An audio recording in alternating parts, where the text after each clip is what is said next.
100 రోజుల్లో నేను ఇన్ని పనులు చేసిన, ఇంకా చేయాల్సినవి ఉన్నాయి. ఇవాళ ఎన్నికల కోడ్ వచ్చింది కాబట్టి ఇవాళ రైతు రుణమాఫీ నేను చేయలేకపోయినా. అందుకే ఈ నారాయణపేట గడ్డ మీద నుంచి తెలంగాణ రైతాంగానికి 69 లక్షల రైతులకు నేను మాట ఇస్తున్నా. ఆగస్టు 15 తారీఖు లోపల 2 లక్షల రూపాయల రైతు రుణమాఫీ చేసి తీరుతా. ఎట్లయితే మక్తల్ నారాయణపేట కొడంగల్ ఎత్తిపోతల పథకం పూర్తి చేసినో, ఎట్లయితే ఆర్టీసీ ఉచిత ప్రయాణం ఇచ్చినో, ఎట్లయితే 500 రూపాయలకు సిలిండర్ ఇచ్చినో, అట్లనే 15 ఆగస్టు లోపల 2 లక్షల రూపాయల రైతు రుణమాఫీ చేస్తా. ఏకకాలంలో మొత్తంలో మీకు రుణమాఫీ చేసే బాధ్యత నాది. మీ బిడ్డను నేను. ఇదే కాదు, 500 రూపాయలు బోనస్ అన్నాడు. వచ్చేసారి పండించే వడ్లకు 500 రూపాయలు బోనస్ ఇచ్చి ప్రతి గింజ చివరి గింజ వరకు కొనుగోలు చేసే బాధ్యత నాది. నా తెలంగాణ రైతాంగ సోదరులకు నేను మాట ఇస్తున్న మిత్రులారా. అందుకే మిత్రులారా, మీ బిడ్డ ఇయ్యాల తెలంగాణ ముఖ్యమంత్రిగా ఉన్నాడు.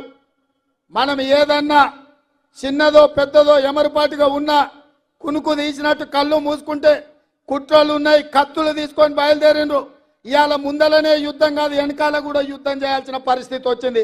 బీజేపీ బీఆర్ఎస్ వాళ్ళు కుట్రలు, బిడ్డ బెయిల్ కోసం బీఆర్ఎస్ ను తాకట్టు పెట్టి 5 పార్లమెంట్లలో బీజేపీని గెలిపిస్తా అని కేసీఆర్ సుపారీ తీసుకున్నాడు. నరేంద్ర మోడీకి లొంగిపోయిండు.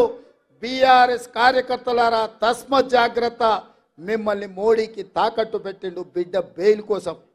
మా కార్యకర్తలు కూడా నేను చెప్పదలుచుకున్నా, మీరు అప్రమత్తంగా ఉండండి. వాళ్ళంతా ఒక్కటైనరు, ఏకమైనరు. ఎట్లయినా మనల్ని పడగొట్టాలి, మనల్ని ఓడగొట్టాలనే కుట్ర జరుగుతుంది. ఎమ్మెల్యే ఎన్నికల కంటే కూడా ఎక్కువ కష్టపడాలి. ఎక్కడ కూడా నాకు తెలుసానో నాకు కావాల్సిన వాళ్ళనో మా చుట్టపోలను అప్రమత్తంగా ఉంటే ఇవాళ ఈ అధికారంలో ఉండే కార్యకర్తలకు మేలు చేయాలన్న ఆలోచనతో మనకంత నష్టం జరుగుతుంది.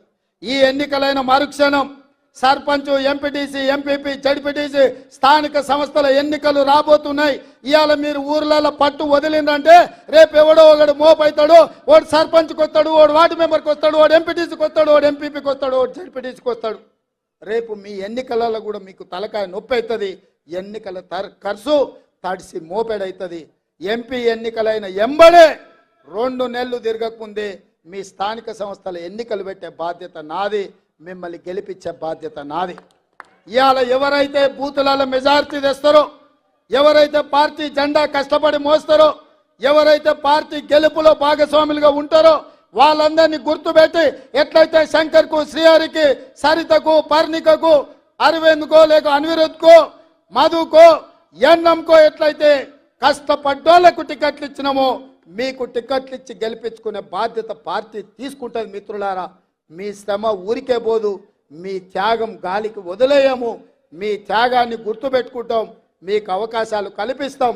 రేపు జరగబోయే ఎన్నికలలో ఇవాళ గ్రామాలలో ఇందిరమ్మ కమిటీలు వేయాలనుకున్నాం.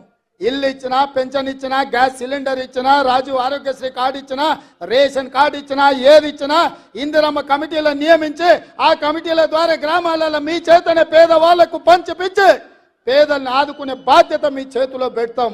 ఇవన్నీ చెయ్యాలి అనంటే పాలమూరులో ఇటు పాలమూరు అటు నాగర్ కర్నూలు పార్లమెంట్లో అత్యధిక మెజార్టీ గెలవాలి. ఎందుకంటే పెద్దలు ఒక మాట చెప్పారు, ఇంట్లో గెలిచి రచ్చ గెలవాలని. ఇవాళ నా ఇంట్లో నా పాలమూరులో ఏదైనా తప్పిదం జరిగితే జాతీయ స్థాయిలో మనం చెప్పుకునే పరిస్థితి ఉంటుందా ఆలోచన చెయ్యండి మిత్రులారా. ఇవాళ మీరు అండగా నిలబడితేనే, మీరు ఆశీర్వదిస్తేనే ఈ జిల్లాలో 14కు 12 సీట్లు మీరు ఇచ్చినందుకే ఇవాళ ఈ తెలంగాణ రాష్ట్రంలో కాంగ్రెస్ అధికారంలోకి వచ్చింది. నేను ముఖ్యమంత్రి అయినా. మరి చెట్టు నాటింది మీరు, దీన్ని పెంచింది మీరు, దీనికి నీళ్లు పోసింది మీరు. ఇవాళ ఎవడో భుజం మీద గొడ్డలేసుకొని నరుకుతామని వస్తే ఇవాళ మీరు చూసుకుంటూ ఉంటారా? మీరు నరకనిస్తారా? మీరు ఆలోచన చేయండి. మీరు పెంచిన మొక్క చెట్ట నీడనిస్తుంటే ఇవాళ దాన్ని తెగ నరుకుతామని ఢిల్లీ నుంచి ఒకడు, గజ్వేల్ ఫామ్ హౌస్ నుంచి ఇంకొకడు బయలుదేరిండు. మిత్రులారా, ఇవాళ మీ చేతుల్లోనే ఉంది. మీరు పెంచిన చెట్టు వృక్షమై కాయలు ఇస్తుంది. దీన్ని కాపాడే బాధ్యత మీ మీదనే ఉంది. కాపాడతారనే నమ్మకం నాకు ఉన్నది. మీరందరు సిద్ధమేనా మిత్రులారా? సిద్ధమేనా? సిద్ధమేనా? సిద్ధమేనా? సిద్ధమేనా? సిద్ధమేనా? సిద్ధం అన్నోళ్ళందరూ చేయి పైకెత్తుర్రి. జై కాంగ్రెస్, జై జై కాంగ్రెస్. హస్తం గుర్తుకే, హస్తం గుర్తుకే. మిత్రులారా, మిత్రుడు వంశీచంద్ రెడ్డిని ఈ పాలమూరు పార్లమెంట్ సభ్యుడిగా 1,00,000 మెజార్టీతో గెలిపించండి.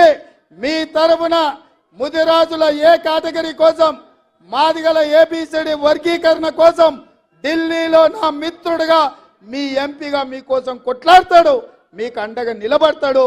మీరందరూ అండగా నిలబడాల్సిందిగా కోరుకుంటూ మీ అందరి దగ్గర సెలవు తీసుకుంటున్న మిత్రులారా, జై కాంగ్రెస్.